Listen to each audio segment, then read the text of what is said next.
दोस्तों, स्वागत है आपका हमारे चैनल पर। आज हम सीखेंगे कि किस प्रकार से आप क्रमांतर सहज संबंध गुणांक ज्ञात कर सकते हैं जब श्रेणी का मान समान हो। यानी जब आपकी एक श्रेणी होती है उसका मान समान होता है तो किस प्रकार से आप क्रमांतर सह संबंध गुणांक की गणना कर सकते हैं। तो चलिए आज हम वीडियो में इसमें सीखने वाले हैं। तो अगर आपने पुरानी वीडियो नहीं देखी है पिछली, तो आप ज़रूर देखना, वो बहुत इंपॉर्टेंट है, मोस्ट इंपॉर्टेंट है, उसमें से क्वेश्चन आ सकता है, तो ज़रूर देखिए। तो चलिए आज हम सीखेंगे इसमें स्पीयरमैन का विधि का ये फार्मूला है। तो चलिए सबसे पहले हम एक फार्मूला ही सीख लेते हैं। तो फार्मूला हमें पता होना चाहिए, तो फार्मूला सीखते हैं। इसका सूत्र, तो इसका सूत्र क्या होता है, देखिए सूत्र समझते हैं सबसे पहले।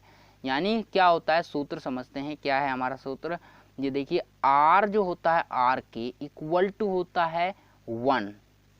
ऐसा ही हमने पिछली वीडियो में भी किया था। यहाँ पर क्या करना है, आपको 6 लिखना है, ठीक है, 6, और इसको कोष्टक किस तरह से कर लेना है और इसको सिग्मा कर देना है, सिग्मा डी स्क्वायर, बिल्कुल सेम, सिग्मा डी स्क्वायर 1/12। क्या लिखना है आपको, 1/12, और यहाँ पर लिखना है m की 3 और 1, यानी m1, इस तरह से करना है, प्लस फिर करना है 1/12, उसके बाद क्या करना है m की 3 2 माइनस m1 m2। तो इस प्रकार से ये चलता जाएगा, कहाँ तक, लास्ट तक चलता जाएगा, ठीक है। आगे और इसके बटे में क्या लिख लेना, पूरी के बटे में आपको पता ही है बटे में क्या लिखना है। क्या लिखते हैं, n की क्यूब माइनस n, जैसा कि हमने पिछले क्वेश्चन में किया था। तो हमने ये फार्मूला लगाना है। इस फार्मूले को देखिए, यहाँ पर ये फार्मूला कुछ हमारा मिलता जुलता है पिछले फार्मूले से।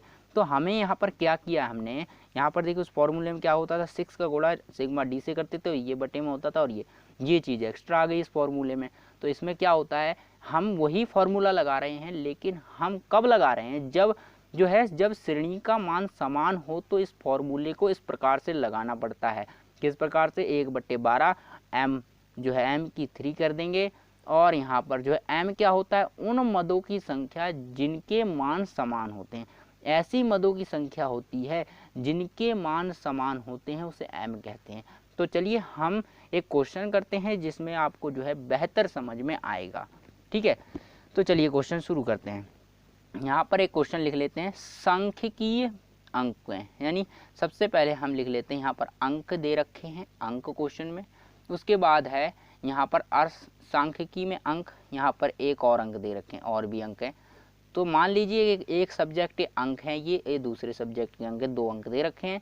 तो यहाँ पर क्या अंक है, 15, 10, 20, 28, और 28 हो गया। अब 12, 10, 16, उसके बाद है 18, इस तरह से दे रखा है अंक। अब हमें क्या है, दूसरे सब्जेक्ट के जो अंक हैं वो भी दे रखे हैं, कितने हैं, 16, 14, 10, 12, 11, 15, 18 और 12। तो इस तरह से ये क्वेश्चन है। अब इस क्वेश्चन को कैसे करते हैं, अब हमें क्या करना है, देखिए इस क्वेश्चन में क्या खास बात है, क्वेश्चन तो बिल्कुल सेम वैसा ही है, लेकिन इसमें खास बात क्या है, यहाँ पर गौर से देखिए। यहाँ पर देखिए संख्याओं को देखिए ज़रा। तो इसमें देखिए पिछले जितने भी हमने क्वेश्चन किए ना, तो उसमें कभी भी संख्या रिपीट नहीं हुई है, यानी एक ही संख्या 2 बार नहीं आई है। तो यहाँ पर देखिए 2 या 3 बार नहीं आती है। तो यहाँ पर जो संख्या आई है, देखिए 12 को देखिए ध्यान से, 12 इस श्रृंखला में 2 बार आया है। कितने बार आया है, 12 2 बार आया है। और इसमें क्या है, यहाँ पर भी कोई संख्या रिपीट है, कौन सी है, देखिए 15 रिपीट नहीं है, 20 रिपीट नहीं है, 28 नहीं है, 12 भी नहीं है। यहाँ पर कौन सी संख्या रिपीट है, यहाँ पर एक संख्या ही रिपीट है इस वाले में, ठीक है। तो यहाँ पर संख्या एक रिपीट है, तो इसको देखना है। यहाँ पर भी रिपीट है, क्या, 10 देखिए 2 बार आया है, ठीक है, 10 हमारा इसमें 2 बार आया है, इसीलिए क्या है, इसमें भी रिपीट हुई है संख्या। तो अब हम ऐसे क्वेश्चन को कैसे करते हैं दोस्तों, यही हमें सीखना है इस वीडियो में, ठीक है। तो अगर ऐसे क्वेश्चन को आ जाए तो फॉर्मूला क्या होगा, ये होगा, ठीक है। सेम फॉर्मूला है, उसमें थोड़ा सा चेंज करना है और कर देना है। तो चलिए देखते हैं क्वेश्चन क्या है। सबसे पहले हमें सारणी बनानी है, एक्स लिख लिया मैंने, ठीक, एक्स लिख लिया। अब R1 लिख लेते हैं, R1 बना लिया। अब हमें क्या बनाना है, y बनाना है, ठीक है, y लिखना है, y हमने लिख लिया। अब हमें क्या करना है, R2 लिखना है, R2 भी लिख लिया। अब हमें D निकालना है। D क्या होता है? R1 minus R2। तो हमारा एक बार R1 और R2 निकल गया ना, तो उसके बाद हमारा जो क्वेश्चन बिल्कुल सिंपल हो जाता है और कुछ नहीं, हमें कुछ करने की ज़रूरत ही नहीं रहती। तो बस यहाँ पर मेन चीज़ क्या होती है? R1 और R2 निकालने की होती है और उसके बाद हमारा क्वेश्चन बिल्कुल आसान और सरल हो जाता है। ठीक है, तो हमें क्या निकालना है? अब R1 और R2 की गणना करनी है। तो हमने क्वेश्चन लिख लिया है। अब R1 ये जो है x की वैल्यू लिख लेते कितनी कितनी है। तो हमारी क्या है? 15, 10, 20, 28, 12, 10, 16, 18। तो हमने लिख ली यहाँ पर 18 तक वैल्यू है। उसके बाद यहाँ पर हम जो है इसको रैंक देने वाले हैं। कैसे? अब कैसे देंगे भैया? अब समझो यहाँ पर क्या है, अब समझते हैं। अब मैं क्या करने वाला हूँ, इसको सॉल्व करने वाला हूँ। यहाँ पर कितनी संख्या है? सबसे पहले 1 2 3 4 5 6 7 8। तो सबसे पहले तो हमारे पास कितनी संख्याएं हैं? 8 संख्याएं हैं। कितनी हैं? 8। तो n हमारा कितना हो गया? 8 n हो गया। अब हमें देखना है यहाँ पर जो है कौन सी संख्या रिपीट हुई है, 2 बार आई है। तो 10 है यहाँ पर हमारा, मुझे दिख रहा है यहाँ 10 जो है 2 बार आ गया है। ठीक है, 10 2 बार आ गया है, लेकिन हम क्या करेंगे? वही फॉर्मूला लगाएंगे। सबसे छोटी संख्या क्या है इसमें? तो यहाँ पर देखिए सबसे छोटी संख्या जो है हमें क्या दिख रही है? यहाँ पर सबसे बड़ी संख्या से लेते हैं। अब हम क्या कर रहे हैं? यहाँ पर एक बार हमने अभी तक छोटी संख्याओं से किया है, अब हम एक बड़ी संख्या से करके देखते हैं। ठीक है, तो चलिए अब बड़ी संख्या से करके देखते हैं, यानी सबसे बड़ी संख्या ले लेते हैं। कौन सी है? तो 28 मुझे सबसे बड़ी संख्या लग रही है, तो मैं 28 को 1 दे देता हूँ। तो बड़ी से भी छोटा ले सकते हैं, छोटे से बड़ा भी ले सकते हैं। ठीक है, तो एक तरफ से चलना है आपको, तो बड़ा ले लिया। इसके बाद छोटा कौन है? 28 के बाद छोटा। 28 के बाद कौन सा छोटा है आपके पास? 28 के बाद क्या आता है? 20 आता है। उससे छोटा मुझे 20 दिख रहा है, तो यहाँ पर जो है 20 को मैं 2 मान लेता हूँ। दूसरी रैंक दे देता हूँ। अब उससे छोटा 18, 3 ले देता हूँ। 18 के बाद क्या है? 16 है, उसको 4 दे देता हूँ। और इसके बाद ये आपका जो है यहाँ पर अगला क्या है? 15, तो इसको मैं 5 दे देता हूँ रैंक। अब उससे छोटी क्या है? उससे छोटी है, यानी 15 से छोटी क्या है? यहाँ पर जो है 15 से छोटी, यहाँ पर देख रखते हैं 15 से छोटी 12 है यहाँ पर, है ना? 12, तो 5 के बाद इसको मैं 6 दे देता हूँ। अब यहाँ पर 2 ही चीज़ें रह गई हैं, 10, ये वाला 10 और ये वाला 10। अब भैया इसको रैंक क्या दूँ? अगली रैंक मेरी क्या आने वाली है? 6 के बाद 7 आने वाली है। ठीक है, अगली रैंक में क्या लिखने वाला हूँ? 7 आने वाली है।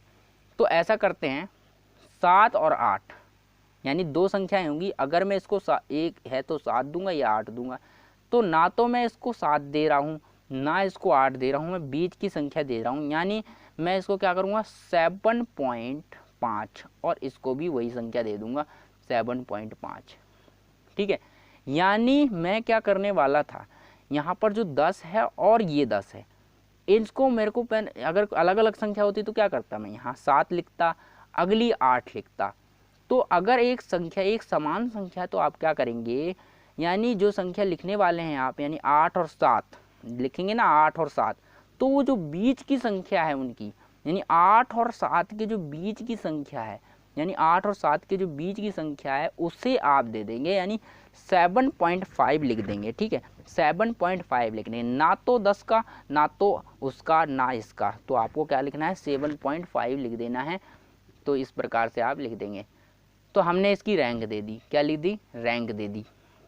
अब हम करेंगे यहाँ पर, ये जो चीज़ है हमारी y है। y क्या है? y हम लिख लेते हैं, कितना कितना है हमारा? y हमारा है 16, 14, 10, 12, 11, 15, 18 और 12। तो हमने लिख लिया। अब इसको भी रैंक देते भाई। तो 16 को क्या है? सबसे ज़्यादा बड़ी संख्या क्या है? 16 है? नहीं, 18 है। तो 18 को 1, 16 को 2, और यहाँ पर 18 को 1, 16 को 2। उसके बाद कौन सी छोटी संख्या है? उससे छोटी कौन सी है? देखें ज़रा कौन सी है? उससे छोटी जो संख्या है हमारी, यहाँ पर देखिए, उससे छोटी कोई दिख रही है? 14 नहीं, 15 दिख रहा है। तो 15 क्या है? 3 रैंक दे दिया मैंने 15 को। फिर उसके बाद 14, 4 दे दिया, और उसके बाद 13 तो है ही नहीं, 12 है। तो 12 को मैं क्या दे दूँगा? यहाँ पर 12 रिपीट हो रहा था, तो 12 को मैं बाद में रैंक दूंगा। क्या करूँगा? 12 को मैं कैसी रैंक दे रहा हूँ? अब मेरा 12 क्या हो रहा है? रिपीट हो रहा है। ठीक है, 12 क्या हो रहा है? रिपीट हो रहा है ना रिपीट? तो 12 क्या हो रहा है हमारा, रिपीट हो रहा है यहाँ पर। तो अब मैं इसको 12 को क्या रैंक दूँ भैया, अब मैंने यहाँ पर देखिए 4 दे दिया, अब 12 को क्या देने वाला हूँ, 5 देने वाला हूँ ना 5। 12 को मैं 5 दूंगा और उससे अगली संख्या जो आएगी उसको मैं क्या रैंक दूंगा पता है, 5 के बाद 6 दूंगा। तो मैं क्या करूँगा, देखिए यहाँ पर मैं समझा देता हूँ क्या है कि यहाँ पर जो 10 था, हमने क्या करा था, 10 था, तो एक बार 10 और आ गया, ठीक है। अगर मान लीजिए यहाँ पर ये 10 होता और ये 11, यहाँ पर कोई भी संख्या होती 11 हो जाता, मान लीजिए कोई भी संख्या 11, तो मैं क्या करता, अगर मुझे इस संख्या को 7 देना था तो मैं इस संख्या को मैं 7वीं रैंक दे रहा था, तो इसको तो मैं 8वीं रैंक देता ना, देता कि नहीं। तो उसी प्रकार से आपको क्या करना है, इसको 7 रैंक देना है, इसको 8 रैंक देना है। अब यहाँ पर क्या है, रैंक इसकी क्या है, 7 है, इसकी 8 है, लेकिन आपको वास्तविकता में क्या है, ये दोनों सेम है, जिस कारण से इसकी रैंक क्या होगी, ना तो 7 होगी ना ही 8 होगी, इसकी रैंक हो जाएगी इन दोनों के बीच की रैंक हो जाएगी, यानी 7.5 रैंक हो जाएगी। तो जैसी स्थिति आई, जब आपका जो है बराबर आ जाए, यानी कोई संख्या दो जो है सेम आ जाए, तो आपको क्या करना है, उसकी बीच की रैंक दे देनी है, यानी बीच की संख्या जो आएगी वो दे देनी है। उसी प्रकार से जैसे कि हमने 12 लिखा है, 12 कौन से नंबर पे आया है, यहाँ पर 12 2 बार आ गया है, कितने बार आया, 12 2 बार। तो 12 की संख्या रैंक क्या है हमारी, 12 की जो है हमारा 5 दे रहा था, यहाँ पर कितना दे रहा था, देखिए यहाँ पर मैंने क्या दिया था, हमें 5 देना है रैंक 12 को, तो 12 को मैंने 5 दिया और इसको भी मैंने 6 दिया। अब 6 दिया, अब ना तो मैं 5 दे सकता हूँ ना 6 दे सकता हूँ, क्योंकि यहाँ पर जो है संख्या कितनी है, 12 है, रिपीटेड है। तो इसका मतलब इसके बीच की संख्या दे दो, कितनी होगी, 5 के बीच, 5 और 6 के बीच में क्या आता है, 5.5। तो ये मैं संख्या लिख सकता हूँ, तो इसको मैं क्या करूँगा, दोनों को यही दे दूंगा। तो यहाँ पर क्या है, 5.5 लिख दूंगा और अगली संख्या 5.5। अब सोचें, अब हम 5 के बाद क्या लिखेंगे, अब देखिए अब हमने क्या करा है, 5 और 6, 5 और 6, यानी 5 और 6 तो इसमें इंक्लूड हो गया, 5 और 6 यानी 5 के पहले क्या आने वाला था, 5 आने वाला था, 5.5 के पहले क्या आएगा, 5 आएगा और बाद में क्या आएगा, 6 आएगा। तो ना, अब तो मैं किसी संख्या को ना तो 5 दे सकता हूँ ना ही 6 दे सकता हूँ। अब अगली संख्या में क्या दूंगा, 7 दूंगा, क्या दूंगा, 7 दूंगा। तो अगली संख्या क्या होगी हमारी, 7 होगी, वो कितने आएगी, 11 पे आएगी। 11 को क्या मैं दे दूंगा, 7 दे दूंगा। अगली क्या है, 10 है, 10 को मैं 8 दे दूंगा, बस ऐसे ही। तो ट्विस्ट क्या था, ये था कि अगर सेम संख्याएं होती हैं तो आप क्या देंगे उसको, जब सेम संख्याएं होंगी तो आप जो है ना तो जो संख्या उसकी रैंक आ रही है ना, वो ना तो वो देंगे और उसकी जो अगली संख्या है ना तो वो देंगे, उसके उन दोनों के बीच वाली संख्या को आप दे देंगे यहाँ पर इस तरह से। और उन दोनों को देने के बाद जो अगली संख्या रैंक में आएगी, अगली आएगी, उसको आप जो है यहाँ देखिए 5.5 है, इसके जो पीछे आएगा और उसके जो आगे आएगा, यानी 6, यानी 5 और 6 तो आप दे ही नहीं सकते क्योंकि आपने दे दिया। उसके बाद आपको देना है 7 अगली। तो इस प्रकार से जो रैंक होगी। अब आपका क्वेश्चन बिल्कुल सिंपल हो गया, अब आपको कुछ करना नहीं है, बस R1 R माइनस R2 कर लेना है। तो देखिए करते हैं, 5 में से 2 गया तो बचा 3, उसके बाद 7.5 में से 4 गया तो ये बचेगा कितना, 3.5, यही बचेगा, 3.5 बचेगा। उसके बाद देखिए 2 में से 8 गया, कितना आएगा, -6, यानी 1 में से 5.1 गया तो 4.5 माइनस का। उसके बाद 6 में से 7 गया -1, यानी उसके बाद है 5.7 से 7.5 से गया 3, तो ये 4.5 बचेगा। उसके बाद जो है 4 में से 1 गया 3 और 3 में से 5.5 गया तो कितना बचेगा, 2 माइनस 2.5, इतना ही बचेगा ना, तो 2.5। तो देखिए ये हमारा आ गया। अब हमें क्या करना है, इसका स्क्वायर कर देना है। इसका स्क्वायर 9, 5.5 का स्क्वायर करेंगे तो ये आएगा 1225। तो यहाँ पर पॉइंट है तो 2 के बाद पॉइंट लगा देंगे। फिर 6 छक्का 36, 45 का स्क्वायर करेंगे तो ये आएगा इस तरह से, कितना हो जाएगा, ये आएगा 20.25, ठीक है। उसके बाद क्या आएगा, 1 का स्क्वायर 1 ही होता है, इसका भी सेम आ जाएगा 0 पॉइंट जो है आपका 25, और यहाँ पर 3 का 9 और 3 25 का 625 होता है, तो ये 2.6.25, तो ये हो गया। अब हमें क्या करना है, इसको जोड़ लेना है, सिग्मा जो है आपका डी स्क्वायर कर लेंगे, कितना आ जाएगा, इसको जब जोड़ेंगे तो आप यहाँ पर 114 पाएंगे। ठीक है, तो इसको जोड़ लेंगे तो आपका ये आ जाएगा आंसर। एन आपको पता ही है, अब क्वेश्चन आप फॉर्मूला आपको पता ही है क्या फॉर्मूला है।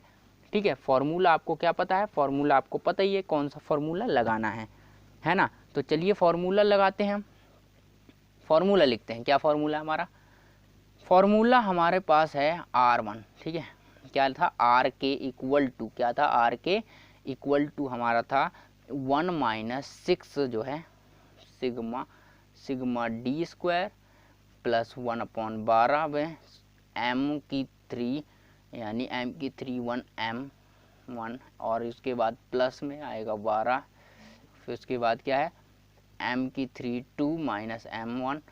इस तरह से ये चलता रहेगा।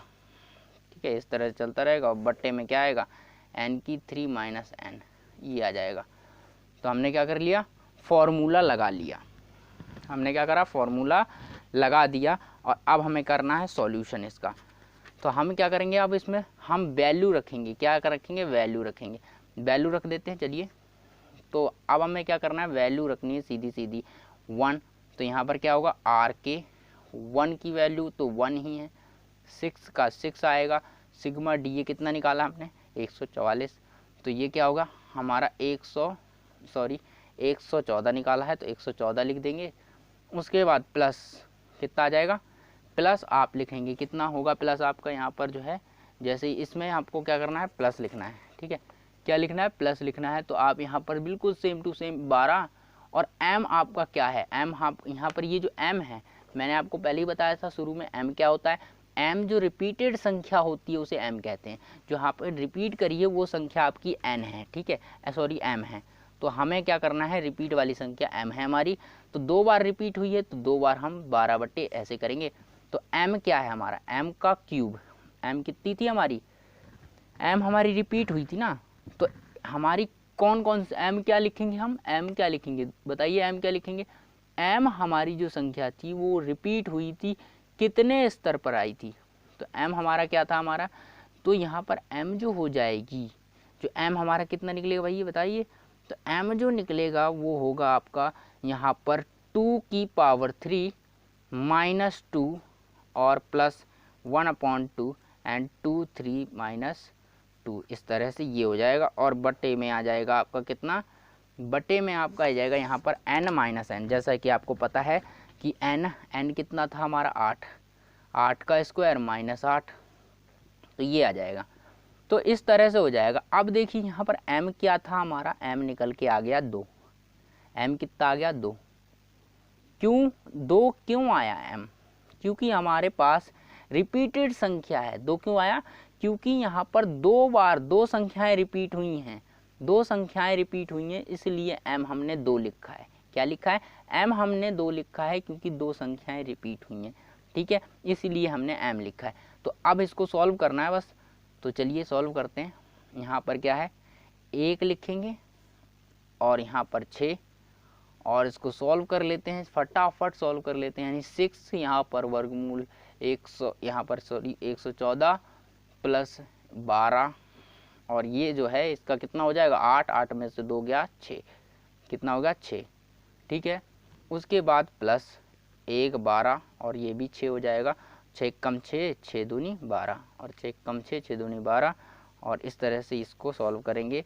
8 क्या होता है, यहाँ पर 8 का 3 बार गुणा करेंगे तो ये आ जाएगा 512 और -8।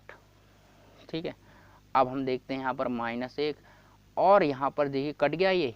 उसके बाद ये क्या होगा 1/2 1/2, तो ये कितना हो गया 1/2 और 1/2। ठीक है, तो 1/2 1 और 1/2 हो जाएगा। अब हमें क्या करना है, अब हम इसको जोड़ लेंगे। क्या मतलब हुआ, अब हम इसको जोड़ेंगे तो ये कितना हो जाएगा 6, कितना हो जाएगा 6। यहाँ पर देखिए 114 प्लस 1/2 प्लस 1/2।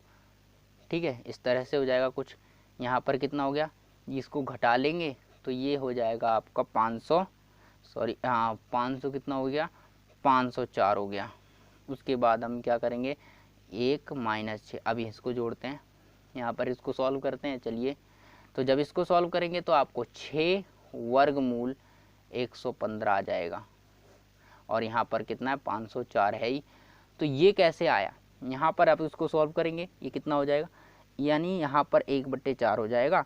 यहाँ पर क्या है 1/4, कितना है घाते समान है, यानी 2/4, ये कट जाएगा तो एक और आपका जुड़ जाएगा। यानी देखिए यहाँ पर घाते समान है तो ये क्या होगा जुड़ जाएगा, यानी ये 2/2 आ जाएगा और कट के आ जाएगा, यहाँ पर जुड़ जाएगा 1 जुड़ने पर ये हो जाएगा 15 यहाँ पर 115 हो जाएगा। और इसको गुणा कर देंगे, जैसे कि 1 गुणा करेंगे तो कितना आ जाएगा पता है, ये गुणा कर देते हैं, ठीक है। तो ये हो जाएगा 690 और ये 504। अब इसको सॉल्व कर लेते हैं, इसको भाग करने पर ये आ जाएगा हमारे पास इक्वल टू, यहाँ पर 1 माइनस जो है भाग करा हमने इसको, तो 1 पॉइंट जब आप भाग करेंगे इसको तो 37 आ जाएगा, लगभग इतना आ जाएगा। तो आपका जो यहाँ पर क्या आने वाला है आर के निकलने वाला है, वो आएगा आपका यहाँ पर 0 पॉइंट माइनस में आएगा 0 पॉइंट, ये देखो बड़ा है ना इसलिए माइनस में आएगा 0 पॉइंट जो है 37, क्योंकि 37 एक्स्ट्रा है तो 37 आ गया। तो इस प्रकार से जो है आप निकाल पाएंगे सहज संबंध गुणांक, यानी तो ये क्या आ गया आपका ऋणात्मक आया है। तो इस प्रकार से आप निकाल सकते हैं, गणना कर सकते हैं सहज संबंध। अगर आपको जो है यहाँ पर क्या दे रखा हो, अगर सेम संख्याएं दे रखी हो तो इस प्रकार से आप इसका कैलकुलेशन कर सकते हैं। आई होप दोस्तों ये आपको क्वेश्चन समझ में आया होगा। तो चलिए अब और देखते हैं एक चीज़, क्या देखने वाले हैं अब हम इस वीडियो में समझेंगे कि सहज संबंध का महत्व क्या होता है, ठीक है। तो चलिए हम कुछ अब देखते हैं सहज संबंध के महत्व के बारे में, ठीक है। तो सहज संबंध के महत्व समझते हैं सबसे पहले। तो क्या है सहज संबंध के महत्व, नंबर 4 पॉइंट इसका है सह संबंध, यानी सह संबंध के महत्व। सह संबंध के महत्व यानी सह संबंध के क्या क्या महत्व होते हैं, अब हम वो वाले देखने वाले हैं। तो सह संबंध का जो पहला महत्व होता है वो क्या है, पहला महत्व है सह संबंध का कि नियमों तथा धारणाओं का निर्माण, नियमों तथा धारणाओं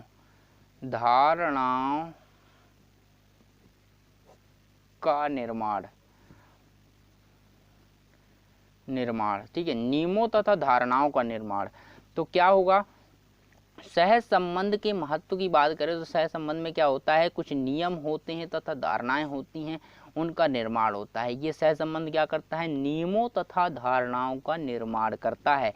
यानी पहली जो महत्व है इसका, किस लिए क्या महत्व है, ये नियमों और धारणाओं का निर्माण करता है। तो दूसरा महत्व देखते हैं, दूसरा महत्व क्या है, दूसरा है कारण और परिणाम संबंध, कारण और परिणाम संबंध, ठीक है। कारण और परिणाम संबंध को क्या करता है, कारण और परिणाम संबंध जो होता है उसका गुणांक कई बार विभिन्न चरों में पाए जाने वाले कारण और परिणाम संबंध को स्पष्ट करता है। यानी जो यहाँ गुणांक होता है, इसमें जो गुणांक होता है ना, तो कई बार क्या होता है विभिन्न चरों में पाया जाता है, इसलिए क्या होता है, इसके कारण क्या होता है, इसमें जो संबंध होता है उसको क्या करता है, ये स्पष्ट करता है। यानी क्या करेगा, ये चर में पाए जाने वाले जो विभिन्न चर में जो यहाँ पर क्या होता है गुणांक पाया जाता है, उसमें जो स्पष्ट संबंध होता है, ठीक है, गुणांक का जो स्पष्ट संबंध है उसे क्या करता है, स्पष्ट करता है। नंबर 3 क्या है, व्यापारिक निर्णय। व्यापारिक क्यों पढ़ रहे हैं हम इसको, क्या महत्व है इसका, व्यापारिक निर्णय ले सकते हैं, निर्णय, ठीक है, व्यापारिक निर्णय में सहायता करता है ये, ठीक है, व्यापारिक निर्णय कर सकते हैं। नंबर 4 है नीति। यहाँ पर क्या है, नीति निर्माण, ये क्या करता है, नीति निर्माण में सहायता करता है। तो क्या क्या हमने पढ़ा, नियमों तथा धारणाओं का निर्माण करता है।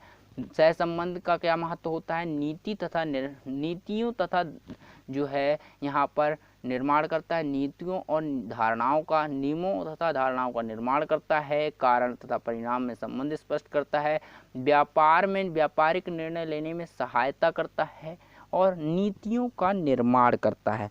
तो ये 4 चीज़ें करता है। इन 4 चीज़ों का महत्व है सह संबंध में।